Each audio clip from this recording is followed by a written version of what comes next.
Greetings and salutations. Welcome. It's time for a new module. Today we're going to take a look at the Embargo Act under the Jefferson administration. And the question we're going to ask is, was the Embargo Act a wise foreign policy? Your focus question, the questions that you have to turn in are, 1, to identify the historical circumstances behind the Embargo Act. 2, to what extent was the Embargo Act a wise foreign policy? We have to remember, historical circumstances. That is your causes. What led to it? Why did it happen? And to what extent is a measure? It is not an evaluation. An evaluation is it good or bad? To what extent is a measure? Is it a lot? Is it a little? Is it to a great extent? Is it to some extent? Is it to little extent? Okay? You need to have some kind of a measure in your response to answer that. So, we're going to dive into Jefferson's foreign policy, but first we have to have a little bit of a sideshow. We have to say goodbye to your favorite character in history from this time period. That's right, Mr. Alexander Hamilton. So, why did Alexander Hamilton get shot in the first place? Yeah, he did throw a bunch of subs at Aaron Burr. Aaron Burr was the vice president of the United States at this time. He joined with the Democratic Republicans and formed an alliance with Jefferson in order to help get elected. Tied in the election of 1800, almost wins the presidency. Hamilton kicks the presidency to Jefferson, didn't believe that Burr could be trusted. And Burr wasn't too happy about that. So Burr starts snooping around. And mind you, this guy's the vice president of the United States. He is actually behind this idea. And what he's going to do is he's going to take New York. And he's going to, or not New York, New England. He's going to try to have New England cede from the Union. And when Hamilton gets that, when Hamilton gets wind of that Burr is going to try to basically get New England together and have them leave the country to form their own country. Hamilton exposes that. Burr challenges Hamilton to a duel. Burr shoots and kills Hamilton. Okay, we know that story. He dies in New Jersey. Well, then Burr goes on the lam. He goes out west. And he tries to do the same thing in Louisiana. He tries to lead a revolt in Louisiana and have Louisiana basically leave the country as well. He's uncovered. He's going to be put on trial for treason, and he's going to be acquitted of the charges, but then he's going to flee over to Europe, so Burr's going to be out of the picture. That's the end of the story with Burr and Hamilton. Now, let's go and see what was happening with the Jefferson administration in terms of the foreign policy. The war was definitely heating up between the French and the British. There's going to be a gigantic naval battle known as the Battle of Trafalgar. And after that naval battle, the British are basically going to control the seas. The British Navy is going to basically wipe out the French Navy.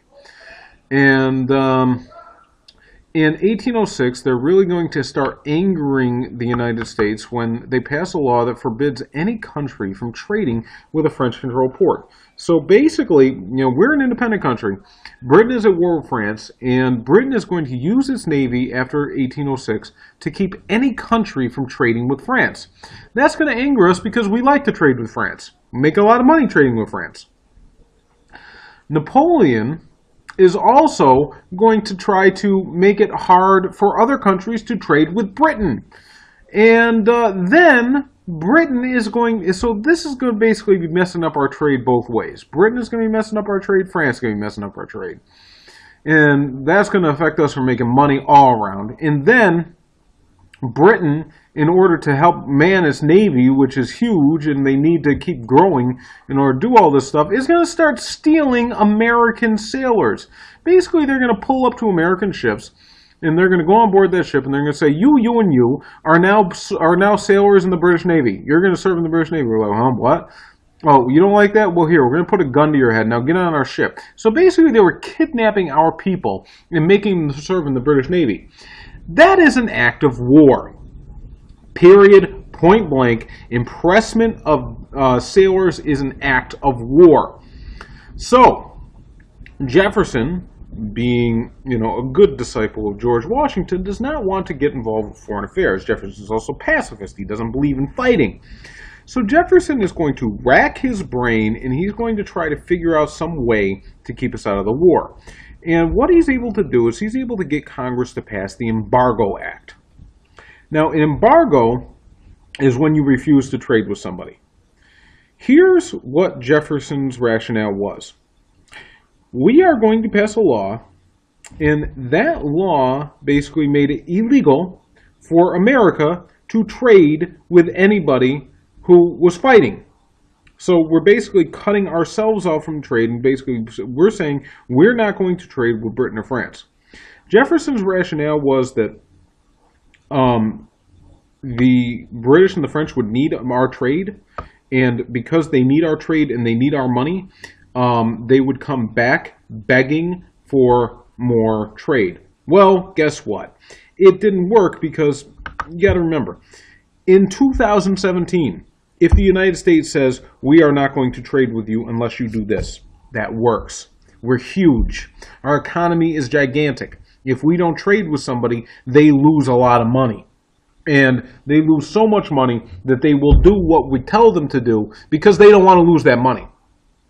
In 1807, it didn't work. The United States wasn't that big. And Britain and France were huge. And basically they're like, you're not going to trade with us because we're fighting? Yeah, no, we're not going to stop fighting. You little pipsqueaks, go back to your corner. We don't care about you. We don't care about your trade. We'll go trade with somebody else. And who was hurt by the Embargo Act? The United States was, especially in New England. Because New England, the economy is more or less based on trade. So a lot of smuggling is going to take place.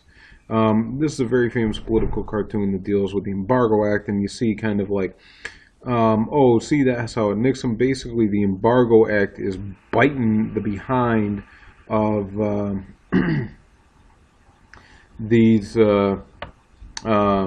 these shippers, but they're going to go continue to ship anyway. So Americans are going to smuggle.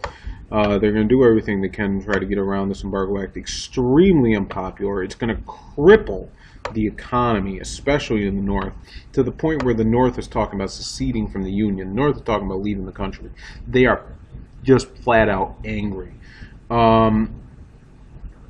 The only thing the Embargo Act does is it does keep the United States out of war for a little bit of time. It does make us look not quite like punks, because at least we're doing something about the fact that somebody's been stealing our sailors. But the fact is, it's going to cripple our economy, and it's going to basically lead us to the point of civil war, because part of the country is talking about leaving the country because it really doesn't agree with what's going on.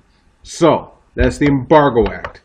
Going back, identify the historical circumstances of it. To what extent was the Embargo Act a wise foreign policy? I look forward to your replies. Have a great day, people.